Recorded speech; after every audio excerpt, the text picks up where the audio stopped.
એવા જ પરિવારની દીકરીને મને સૌભાગ્ય મળ્યું છે અને હું તો નિમિત્ત માત્ર બની છું. ત્યારે એ માતાને હું ધન્યવાદ કરીશ કે ખૂબ ચિંતાતુર છે કે એમના સંતાનોનો અભ્યાસ કમ્પ્લીટ થાય. એના માટે થોડુંક એમને જે બૂસ્ટ અમારા વિભાગ તરફથી આપવાની જરૂર હતી એ જવાબદારી અમે બધા અત્યારે વહન કરીએ છીએ. તો આમાં કશું એક્સ્ટ્રા નથી કરતા.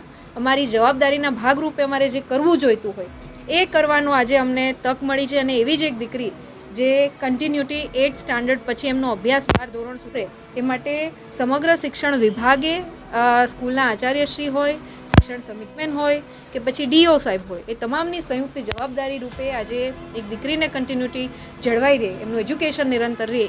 મેં એડમિશન લીધું હતું તો પણ મમ્મી પપ્પા નહોતા માનતા તો મેં એમને મનાયા કે મારે ભણવું છે, મારી ઈચ્છા છે, ભલે તમે 12 સુધી ના ભણાવી શકો તો મારે 10 સુધી પણ મને ભણવું છે, મારી ઈચ્છા છે.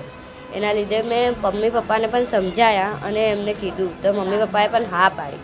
પછી મેં અહીંયા પેલી સ્કૂલ છે ત્યાં એડમિશન લીધું હતું. તો ત્યાંથી મને અહીંયાથી દૂર પડતું હતું બહુ જ. પછી મમ્મીને પણ ટાઈમ એડજસ્ટ નહોતો થતો એટલા માટે મેં ત્યાં છોડી દીધી. મારા ઘરની પરિસ્થિતિ એટલી જ હતી કે મેં લેવા મૂકવા જઈ નથી શકતી અને મને સ્કૂલ દૂર પડતી હતી. બસ એટલું જ હતું અમારે. ને આટલા બધા છોકરા મૂકીને લેવા મૂકવા મેં જઈ નથી શકતી. છોકરો નાનો હતો. બસ એ જ છે અમારે, બીજું કશું છે નહીં.